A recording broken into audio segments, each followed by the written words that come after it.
Hare Krishna, everyone. Welcome back to the Bhagavad Gita study circle.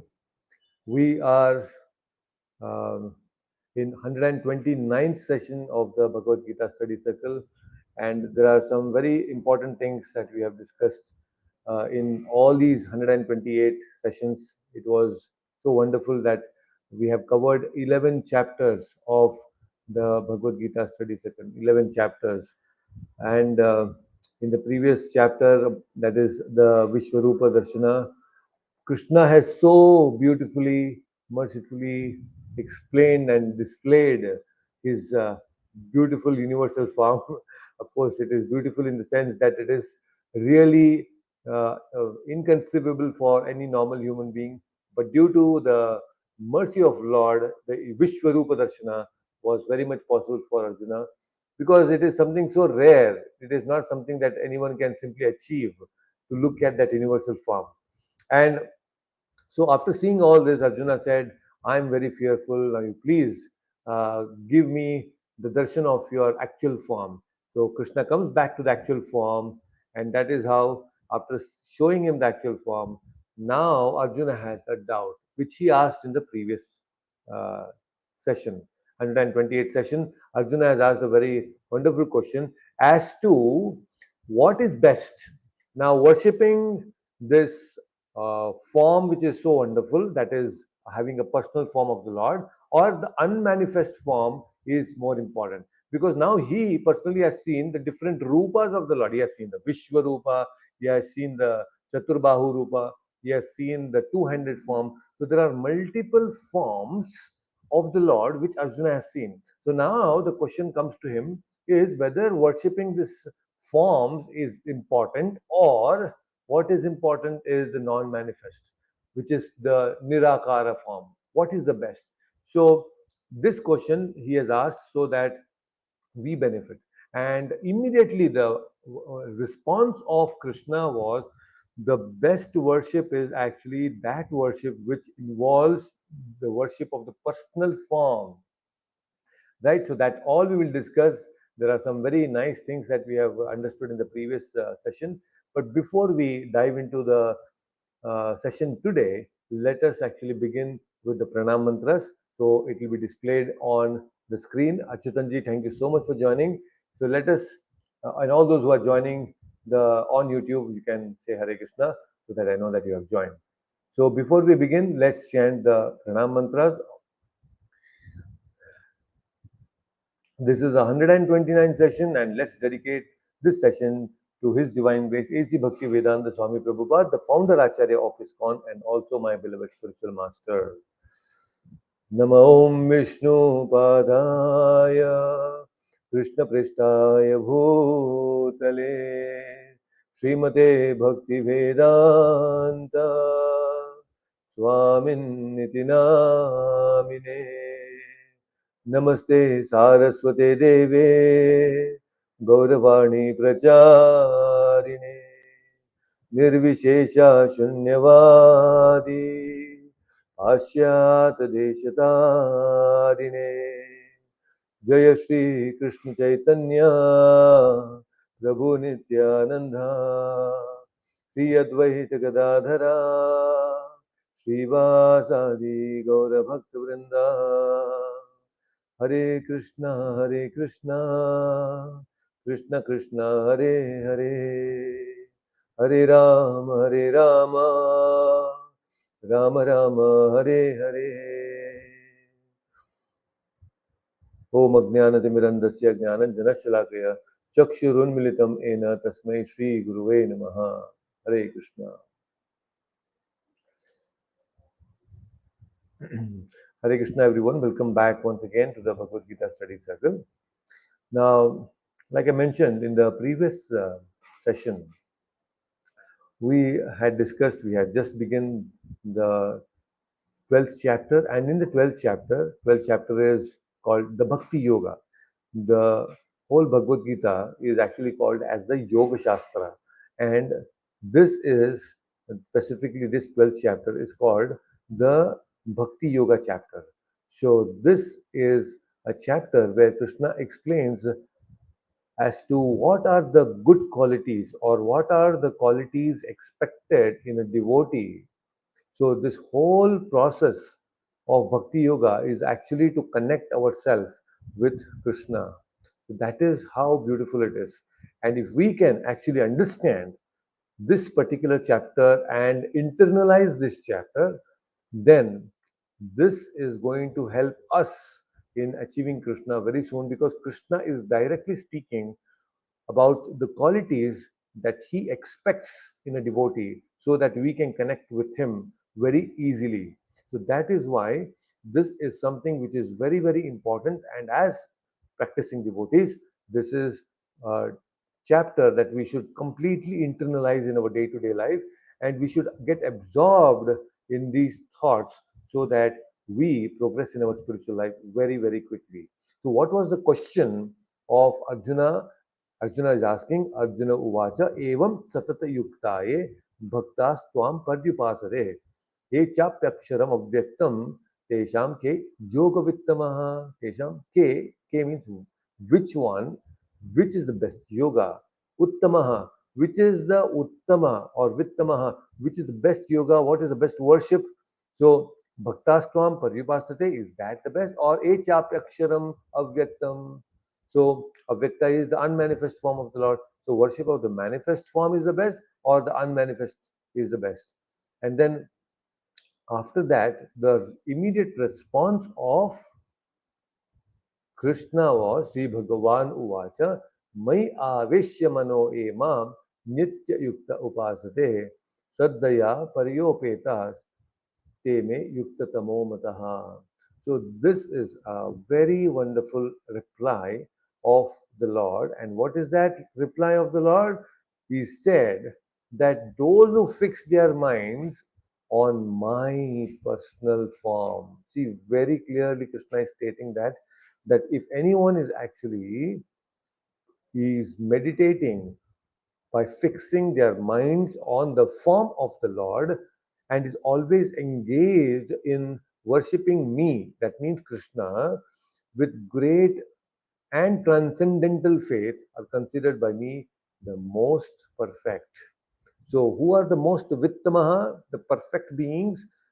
Krishna is directly stating those who are engaged in me and those whose minds are fixed in me are the ones who are very perfect, and especially these devotees are having a special faith. And what is that special faith? It's a transcendental faith. So, further in this particular session from what we have discussed, we are all looking for some sort of result, whether material or spiritual result.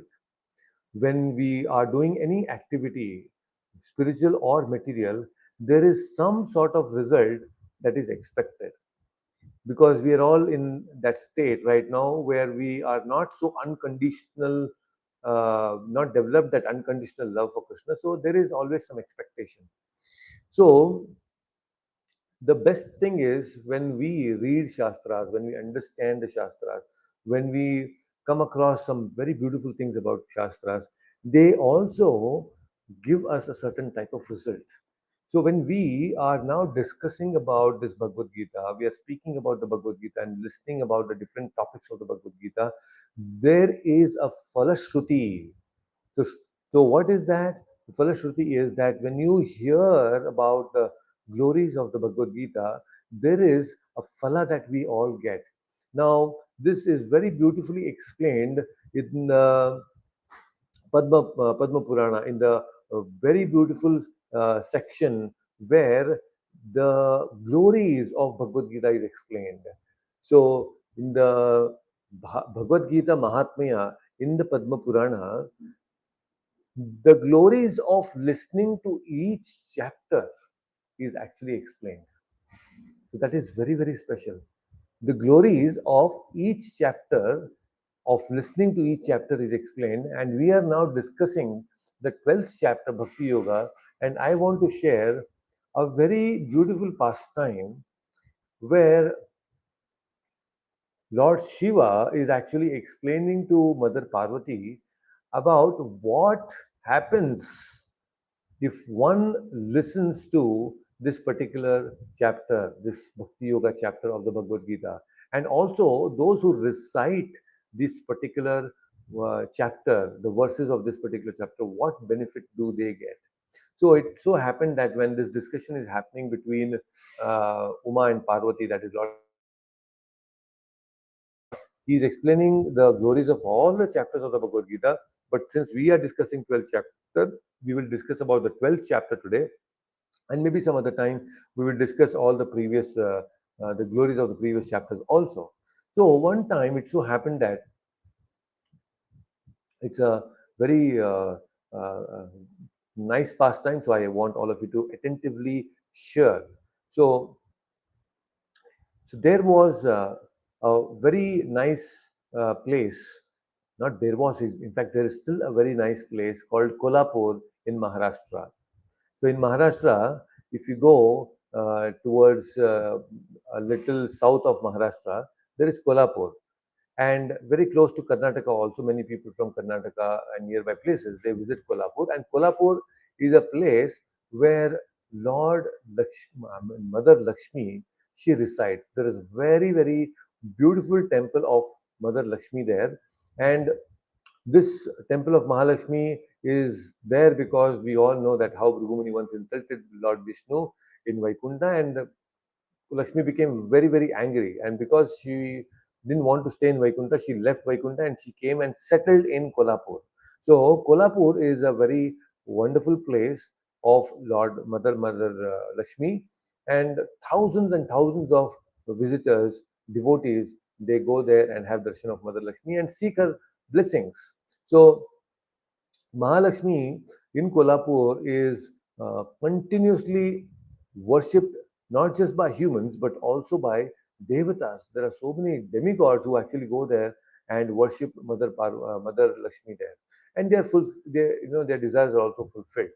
And there is Rudragaya, which is also situated in this particular precinct of Kolhapur. So very nice place, and I don't know if you have gotten chance to go there. I have visited Kolhapur a couple of times. Very nice place. There's a very beautiful temple of Mother Lakshmi, and very gorgeously they worship Mother Lakshmi there.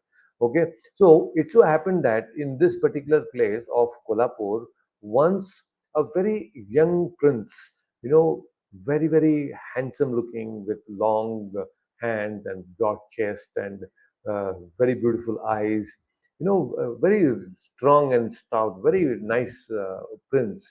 So when he arrived to Kolhapur, he first went to a lake called Manikanta Tirtha. So he took bath there. He worshipped his prayers to all his ancestors, and then he went to the temple of Kolhapur, that is Mother Lakshmi. And before Mother Lakshmi, he paid obeisances. He did his namaskara, and he started offering amazing prayers to Mother Lakshmi. Mother Lakshmi was so astounded actually. So he said, "Oh Devi, your heart is actually full of daya, full of mercy. You are actually one who gives and bestows fortune to everyone in this creation. So let there be all glories to you." And he is also saying that you are actually the shelter of all the living entities, and you are the one who fulfills everyone's desires. You are a very wonderful energy of Lord Achyuta, and you are very powerful. You are actually the protector of the devotees. So, oh Devi, you can fulfill any desires of your devotees, and it is you who actually, by your mercy, engage the living entities in the service of the Lord.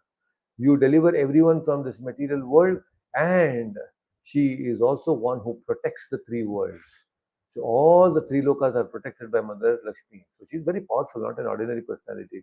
So he continues to say that actually, in order to protect these three worlds, you take different forms. What are the different forms that you do? You take the form of Ambika, Rohini, Vaishnavi, Maheshwari, Mahalakshmi, Narsimhi, Indri, Kumari, Savitri, Parameshwari, and so many such forms Mother Parvati, Mother Lakshmi takes. And let there be all glory unto you, and kindly be merciful upon me. This prince, a very young man, uh, he's so ardently praying to Mother Lakshmi and being pleased with this sort of prayers. Mother Lakshmi was very, very pleased. See, now this is the difference between us and also the regular prayers that we do. People generally don't know how to pray. So this prince was so handsome. He's gone to Kolhapur. He is nicely praying to Mother Lakshmi, and he's actually glorifying Mother Lakshmi. But there are so many people who actually go and they only ask from Mother Lakshmi. So we are only so selfish that we go to the devatas or go to the temples of the Lord or Mother Lakshmi. We are only looking into what can I get, what will I get when I pray. But here there is a difference. When this prince actually nicely glorified Mother Lakshmi like this, Mother Lakshmi became pleased and started speaking to him. Now this is why the Supreme Lord, Mother Lakshmi, they don't speak to us. Why they don't speak to us? Because our prayers are so selfish all the time. We are always seeking something from the Lord, and we are not in the mood of glorifying the Lord or giving something to the Lord. Right? So Mother Lakshmi was very pleased with this prince actually. So she became so pleased and she said that, "Oh Prince, I am so happy now that you request any benediction according to your heart desire, and I will fulfill it." Now, the prince was very jubilant because, yeah, Mother Lakshmi is speaking to him, and he said, "Oh, Mother, see, you're the mother of the three worlds. I want to say something to you." And what is that? My father, his name was King Bharadrata. My father is a King Bharadrata, and he was performing the very special yagna, that is the Ashwamedha yagna. We have previously also discussed about Ashwamedha yagna, that how the Ashwa is sent to different parts of the world, and then when the horse returns back victoriously without being challenged, and then the head of the horse is chopped off and the head goes to the heavens, and then the whole body transforms itself into the camphor, and that camphor is used in the yagna. I have explained this previously. So Ashwamedha yagna was actually performed by this king called Bharadrata, who is actually the father of this prince. But unfortunately, while this uh, horse had ridden after the whole going around the world, due to some illness, King Bharadrata, he left his body. He died. And the prince thought now that, okay, my father is no more, at least I should continue and I should perform and complete this Ashwamedha Yagna. But the moment he was about to do that,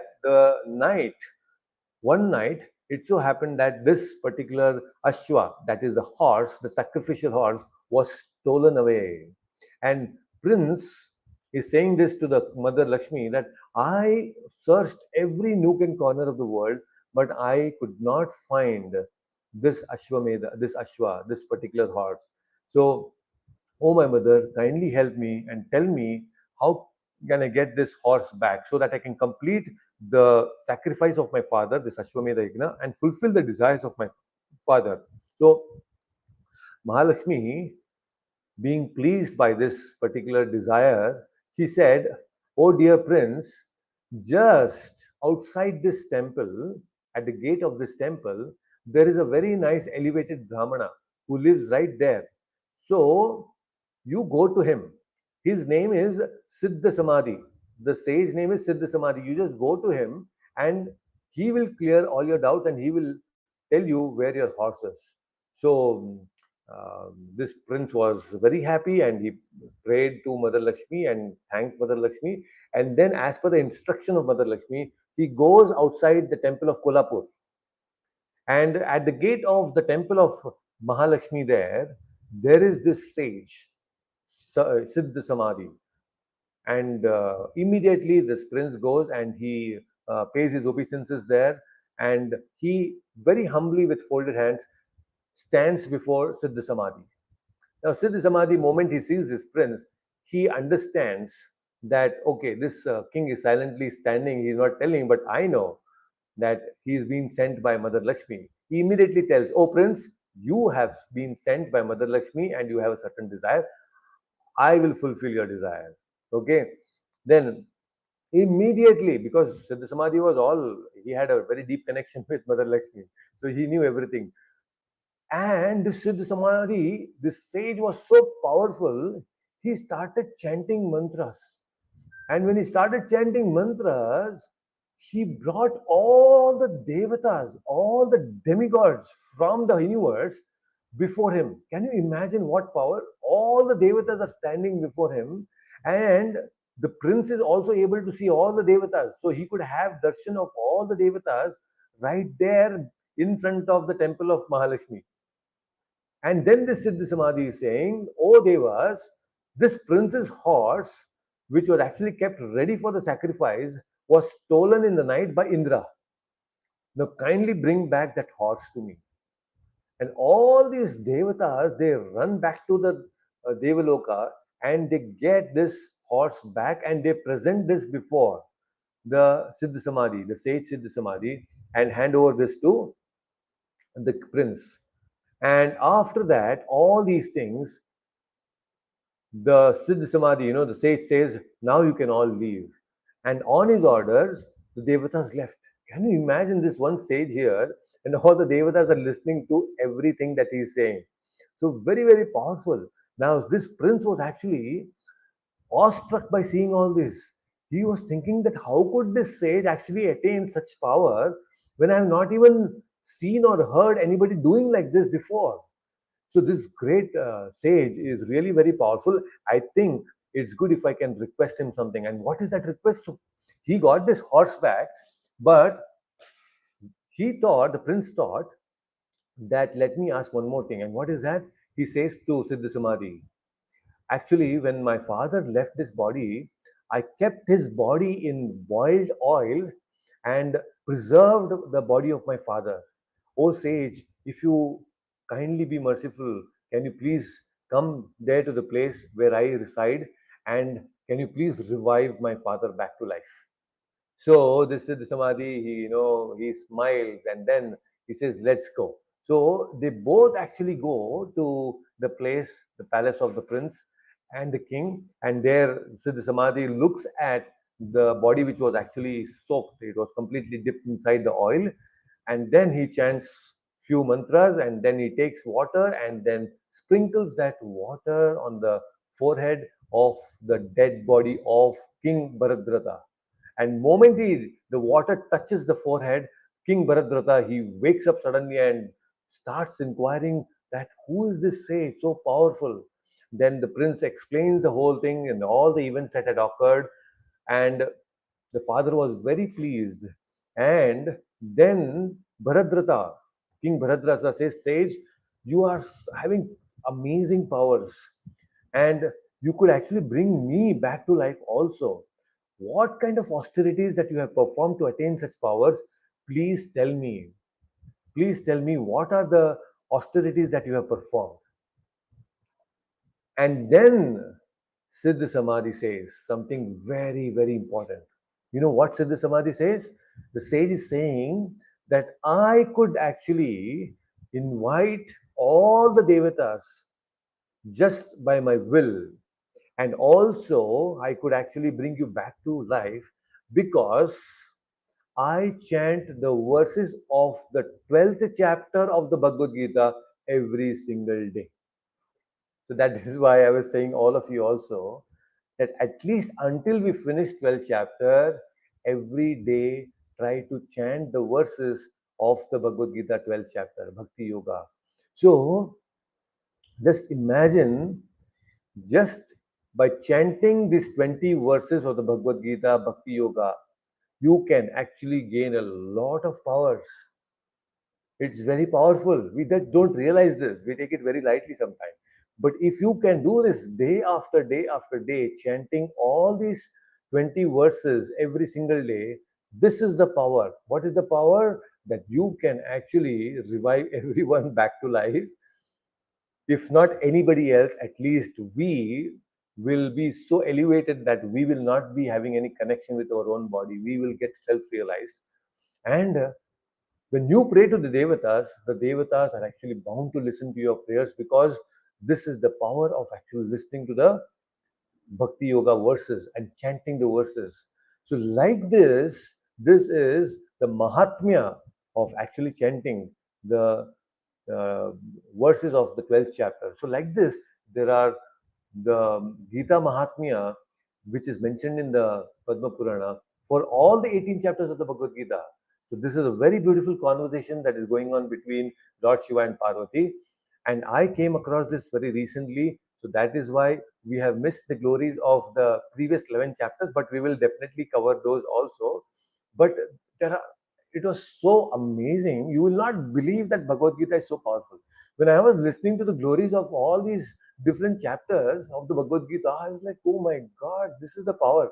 When I started reading the first glory of the first chapter, which is so interesting, I'll definitely share. And maybe we'll have an exclusive session just to discuss, at least till the 11th chapter, what are the different glories of chanting and reciting the verses of the Bhagavad Gita. So when I read the glories of the first chapter, I couldn't stop. I completed all the 18 chapters, reading all the glories of 18 chapters on the day of Vijayadashmi when I chanted the 700 slokas also, because it was so wonderful.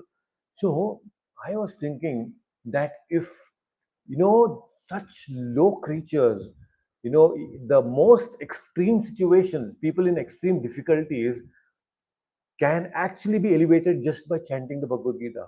Actually, when I read this and I came across this Mahatmya, which is given in Padma Purana, and this is directly spoken by Lord Shiva, it gave me so much of hope that even the most difficult situation of life, Krishna will protect.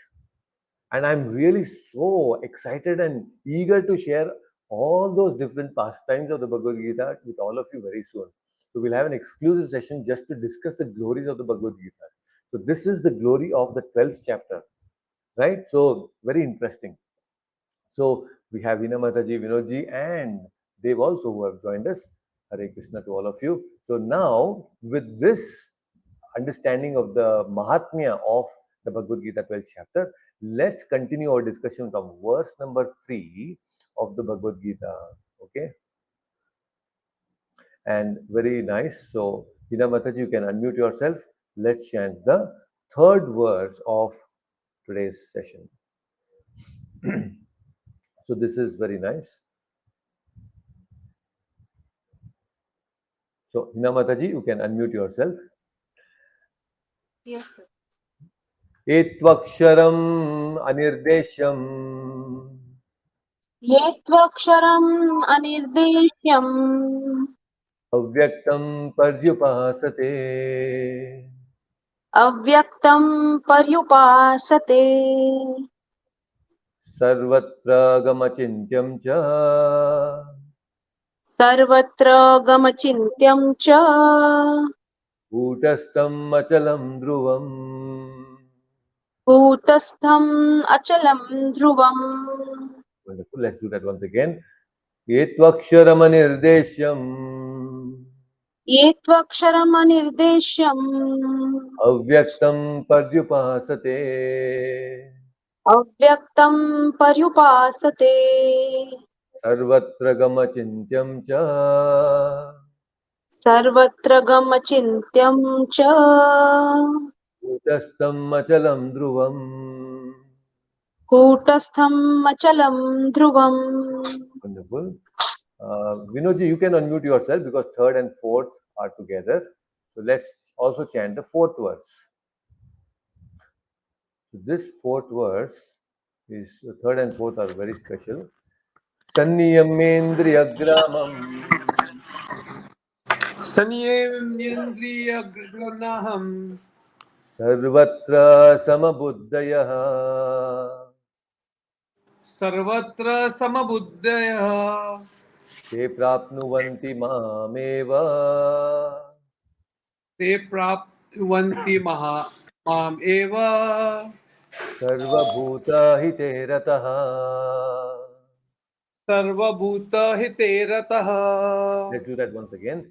Sanniyemendriyagramam संयम्येन्द्रियज्ञाहम् सर्वत्र समबुद्धयः सर्वत्र समबुद्धयः ते प्राप्नुवन्ति मामेव ते प्राप्तिनुवन्ति मामेव सर्वभूतहिते रतः. सर्वभूतहिते रतः. So you can also read the translation by yourself. Yeah.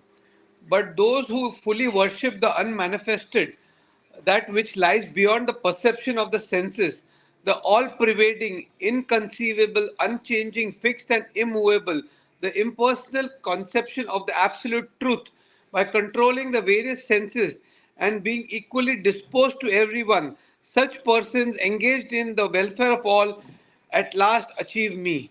Hare Krishna.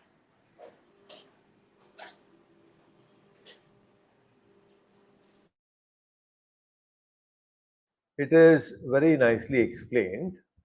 Krishna is saying that, okay, the manifest form is the best. There is no doubt.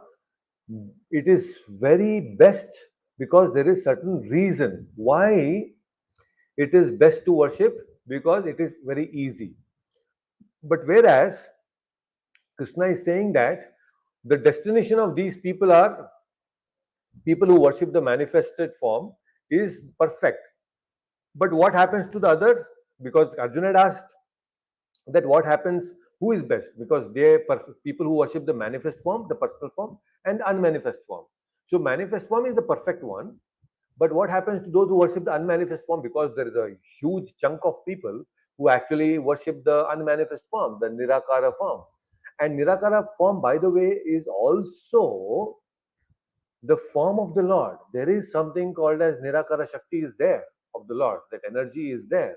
So there is, the Lord is also in one sense, there is, he doesn't have a form. He doesn't have a material form for that matter. So there is unmanifest form. And what is that unmanifest form? That Brahmajyoti, effulgence. That effulgence, if you see a light, light doesn't have any specific shape, right? You see any sunlight or any light for that matter, it doesn't have any specific shape unless you actually give it a shape, right? So when you pass through it some lenses, it might acquire a certain shape. But in one sense, light actually doesn't have a shape. So that unmanifest form, that effulgence of the Lord, is actually unmanifest, which is having no form. And there are people who worship that sort of form, right? And Krishna is saying that it is very, very people who actually worship this, which is the beyond the perception of the senses. That means pratyaksha. There is no pratyaksha. Pratyaksha means you have no uh, sanniyamendriya gramam. You cannot conceive it through your uh, five senses. You cannot touch, you cannot feel it, you cannot see it, you cannot actually smell it, you cannot hear it. It is unmanifest. There is no question of actually understanding this form. Very difficult actually.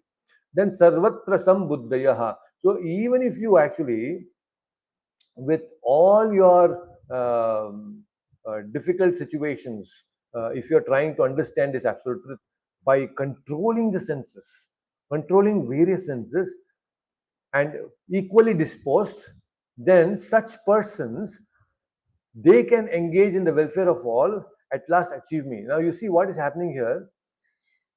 Those who are actually worshipping the unmanifest form, which is unchanging, which is fixed and immovable, that is achalam, it is dhruvam. Achalam means it is immovable. Dhruvam means which is fixed. So they are quite kind of a synonyms. The impersonal conception of the impersonal, by controlling the various senses, all the different senses we control, and equally being disposed to everyone, such persons engaged in the welfare of all can at last achieve me. So you see, there is two things. One is you worship Lord Krishna in the temple, his personal form, and there is an impersonal form where you can probably go to the Himalayas and you see the impersonal, you meditate on the impersonal form, the Brahma Jyoti basically. So if you go there, if you want to do this particular thing of worshipping the Lord in unmanifest form, you have to control your senses first. That is the most important thing. There is no question of not of realizing that knowledge, realizing that knowledge with uh, with without the senses. The senses are there, but you have to control the senses. Control the senses because the senses are all running hither and thither in so many different ways. The mind is also running hither and thither. Now, what happens is we are so uncontrolled, it is becoming very difficult for us to realize that manifest form. And then we should also be equally disposed.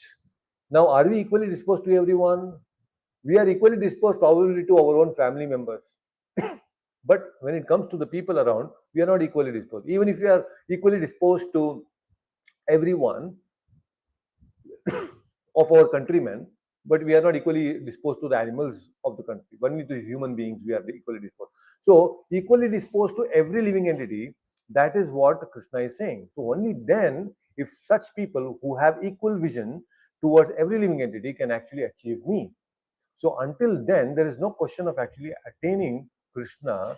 It is just impossible. Finally achieve me. So now the question may come, Prabhuji, if by worshipping this personal form and by worshipping the impersonal form, if we are ultimately anyway going to worship and then attain Krishna, what is the problem? That problem, anyway, we'll discuss in the next verse. But we should understand this technicalities of these personal and impersonal form. Suppose, for example, if you see, there is a milk, there is a bowl of milk kept on the table. See, when you look at the bowl of milk or a glass of milk, which is there on the table, just by looking at that milk, you will get a certain understanding of milk. What is that? You will think that milk is some sort of white substance, some liquid substance it is, and it is white in color. That is what you will understand just by seeing it. But that is not a complete understanding or the realization of milk. Or there might be someone who probably listens about the qualities of the milk from someone. Then still it is not a complete realization. You have seen and you have heard, but it is not complete realization. And probably, although it is odorless, milk is odorless, but still if you boil sometimes, it gives you certain odor that milk is there boiling. So you may get a very nice fragrance also when you boil, and the smell is there. But just by smelling the fragrance of the milk, you'll get a certain aspect, you'll get to know a certain quality of the milk, but that is also not complete. So you may see it, you may smell it, you may hear about it, but and all of these are true. The smell of the milk is true. The white substance that you see, you may call it as white substance, it is true in one sense. But all this is not a complete realization of the milk. If we actually take the glass of milk and drink it, then we will know the complete understanding of the milk, the qualities of the milk. Oh, yes, it is liquid, it is white because there is sparsha that happens, it's tasting, and then it gives you that smell or the fragrance also if you have boiled it nicely. So, all the different aspects of the milk will be known only when you drink it. When you drink it, automatically you get to know everything about the milk. But if you don't drink, you see it, you smell it, then you know only certain aspects of the milk. So similarly, when we actually worship the personal form of the Lord, Krishna, you will get to know all the different qualities of the Lord. But here what happens, those people who actually worship the unmanifest form, they will only taste a certain thing. They will only get to know only certain aspects and qualities of the Lord, not everything. So this is why there is a difference, and this difference is what Prabhupada says very, very important. This is given in the third canto. Prabhupada is talking about this difference, gives this analogy of the milk. So the complete understanding will come only when you worship the personal form. Otherwise, not possible to realize. And that, what is that complete, perfect realization? Sat Chit Ananda. What is a complete realization? God is Sat, God is Chit, and God is Ananda also. But when you actually realize the Brahman, you will only get to know, oh, God is Sat, eternal. When you get to know, oh, Lord is a little more Gyanis, they acquire a lot of knowledge and they understand Sat and Chit. But if we want to understand and completely realize God, then Sat Chit Ananda has to be there. And that Ananda will come into picture only when we worship the personal form of the Lord. That is why in Goloka Vrindavana, all the living entities, everyone is so nicely enjoying singing and dancing, and all these things is happening there. Why? Because they are directly connected with the personal form of the Lord. Otherwise, you see any of these people who are trying to go and meditate, it is so dull and dry. Most of these people, in the temples, they don't even actually, or their meditation centers, they don't even give some prasadam. When we go to the temple, we get some prasadam. There is so much of excitement. Why? Because the personal form of the Lord is there, and we offer. When there is a personal form, then we offer so many things to the Lord. There are flowers, there are deepas, there are foodstuff that we offer, and all these things make even our life so wonderful because we accept everything as prasadam. Now, just imagine there is no Lord, no form. Then there is no question of offering all these things. So then there is no enjoyment. And but we as soul, we want enjoyment. We are also part and parcel of God. We are Atma, and Atma means it is also Satchitananda, minute form. So we are actually denying that Ananda to our own souls by not worshipping the personal form. If we are worshipping the impersonal form, then that Ananda is being denied to our soul, right? And ultimately, it will lead to certain frustration. That is why Prabhupada is saying worshipping the personal form is so important. Now, why this verse is also so important? Because many times we come across people in our society. When we come across such people, we can actually defend ourselves and also explain to them that why it is so important to worship or having a vigraha at home and worship the vigraha at home. It's so important. So many people, they, in different religions also, they actually condemn the deity worship. If you go in Islam, there is no question of deity worship. There is in Christianity, there is no deity worship. Many religions in the world, they actually don't have deity worship like we do in Sanatana Dharma, right? So they condemn deity worship, and that's why they come and destroy our temples because they think that it is wrong. But they don't know that this is the highest. And because they are not worshipping the form of the Lord, they get frustrated because the Ananda is not there. They are not deriving that Ananda. So they think that, okay, we are so frustrated and these people are so happy, let us go and disturb them also and destroy them also. You see, this is the mentality. Everything is somewhere deeply, if you analyze, everything is connected.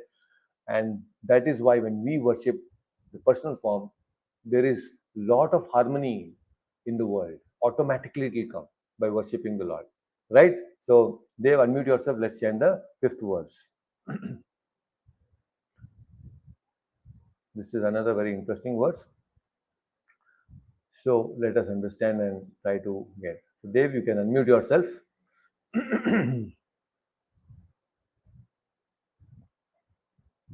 क्लेशोऽधिकतरस्तेषाम् क्लेशोऽधिकतरस्तेषा अव्यक्तासक्तचेतसाम् अव्यक्तासक्तचेतसाम् अव्यक्ता हि गतिर्दुःखम्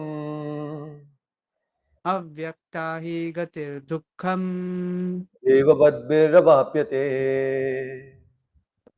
देहवब्धेरुप अवाप्यते Once again, क्लेशोऽधिकतरस्तेषाम् क्लेशोऽधिकतरस्तेषाम् अव्यक्तासक्तचेतसाम् अव्यक्तात् सक्तचेतसाम् अव्यक्ता हि गतिर्दुःखम् अव्यक्ता हि गतिर्दुःखम् देववद्भिरवाप्यते. देहवद्भिरवाप्यते. Wonderful. Please read the translation. For those whose minds are attached to the unmanifested impersonal feature of the Supreme, advancement is very troublesome. To make progress in that discipline is always difficult for those who are embodied. Hare Krishna. Yes. So you see, so this is another thing that we have to understand. What is the problem? The problem is if somebody is thinking that by worshipping the manifest form and also by worshipping the unmanifest form, anyway, Krishna is only telling that they'll all achieve him at one point of time, a little sooner or later, we are going to achieve. But what is the problem? The problem Krishna is saying here that kleshodikatarastesham avyakta sakta chetasam. Because their chetana is so attached to the avyakta. So when the mind is so much disturbed, or the mind is so attached to the avyakta form, that is avyakta feature of the Lord, then what is happening? Klesha will come into picture. Klesha means what? Klesha means trouble. So our life becomes troublesome, miserable, when our chetana is actually focused on the avyakta, the unmanifest form. So very clear. Bhakti yoga is susukam kartum arhati. It is very susukam, very, very pleasurable. Bhakti is so nice, sing, dance, have nice prasadam, wonderful things, isn't it? But here, this process of unmanifest form realization is klesha dikatarastesha. It is full of trouble, so much of unwanted trouble that we take. So why an intelligent person should take to a path which is so troublesome and not take something which is so easy? When Krishna is anyway offering something so easy, better take it. Why take this troublesome path and still be sometimes doubtful about achieving the final result? In bhakti, there is no question of doubts because Krishna will anyway protect the devotees, right? So that is why it is a very easy process to follow the bhakti yoga. We should be convinced about this. What you're doing right now, by worshipping the Lord, you should be convinced. So that conviction should come. Why? Because Krishna is telling himself that this is a troublesome problem. If trouble is a very problematic situation, if you actually worship the unmanifest form, avyakta hi gatir dukkham. See, avyakta. If you worship avyakta, then gatir dukkham. You are only go. You will be having a lot of problems. Devavadbir avapyate. Because we are all devavadbir avapyate. We are embodied. We are into, the soul is captured in this body. So for all those people who are embodied, this process is very troublesome. So let us not take it. Prabhupada is very clearly stating Saguna is there, Nirguna is there. We are Saguna followers. We are not Nirguna followers. So that is why Prabhupada has built temples. Why temples? Because these are all Vaikunta embassies. What is this? This is Vaikunta embassy. All ISKCON temples are embassies of the Lord, where personally he is being served, nicely worshipped. And our worship is directly reaching Krishna. Why? Because it is authorized Archa Vigraha. So Prabhupada is explaining in this purport here that just like there is a very beautiful analogy that Prabhupada uses many times. You know, we used to have post boxes earlier, post boxes, that red color boxes used to be there. Today it is all gone. It is kind of extinct today because we are all so busy with sending emails and WhatsApp and all those things. So this mailboxes have kind of extinct. But you see, when there is a red box that which is authorized by the post office, right? So you put any letter into that red color box, which is authorized by the post office, it will reach its destination. So it is not that simply some red box is there and you keep putting the letters there and you'll reach. No, you cannot do that. Only that letter, that box which is authorized by the post office, that will help your letter to reach the destination. So similarly, not any form simply of there will be Ambedkar, Gandhi statue, and Nehru statue, some king statue, some queen statue. All these different statues are not authorized. Many people think that, oh, what is the difference between that statue of a film actor there and then the statue of the Lord in the temple? There's no difference. They put garland to them also, garland to here also. No, there's a lot of difference. The Archa is authorized, so that is unauthorized. Here, through all the Shastric injunctions, the Lord is invited in the Archa. So when you worship the Lord, He accepts everything that you offer to Him. right? So that is the advantage. That is a special thing that Krishna receives through Archavigraha form. So this is a very beautiful analogy, right? So the mailbox analogy Prabhupada gives here, and then we should know that there are unlimited glories of worshipping this particular personal form of the Lord. Our connection deepens with Bhakti Yoga when we actually worship the personal features of the Lord.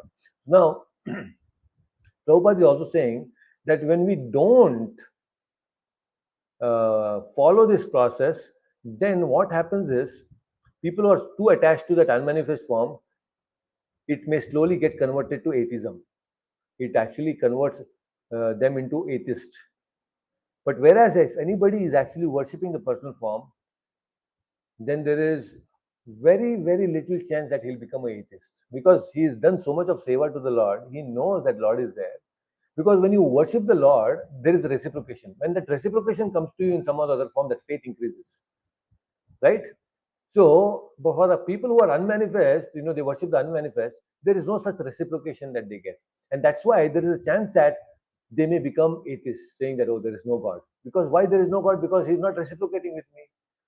But whereas here in the Archavigraha, the Lord is personally present, and when you do seva, he will reciprocate to you, and that faith is there that yes, he is reciprocating, so your faith is increasing, right? So there is very less chance that you will become an atheist by after worshipping the personal form. But there is every possible chance to become an atheist if you are worshipping the impersonal form. So we should know all these things, very, very important.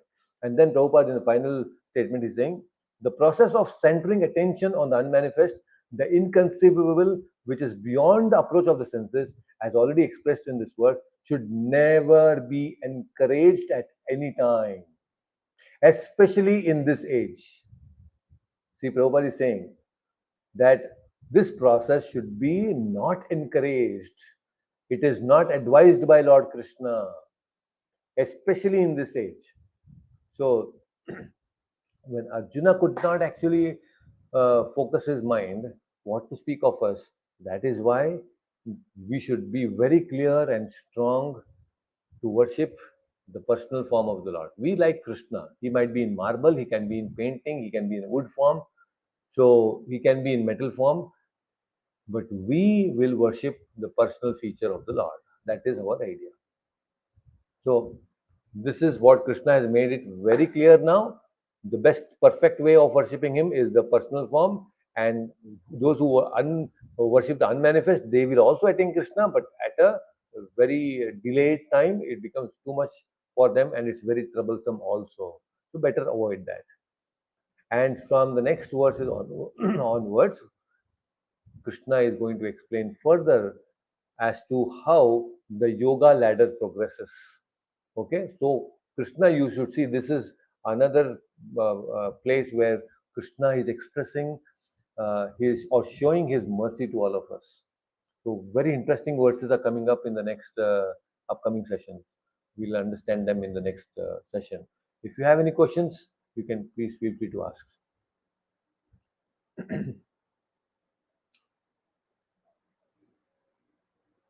So there are some nice things in this 12th chapter. I request each one of you to recite the verses of the 12th chapter every single day, early morning. This is also Kartik month. If you can chant the verses of the 12th chapter, it is going to benefit you a lot, immensely actually. Just like the king Bharadrata and his son, the prince, also got a wonderful benediction by the mercy of Mahalakshmi and the saints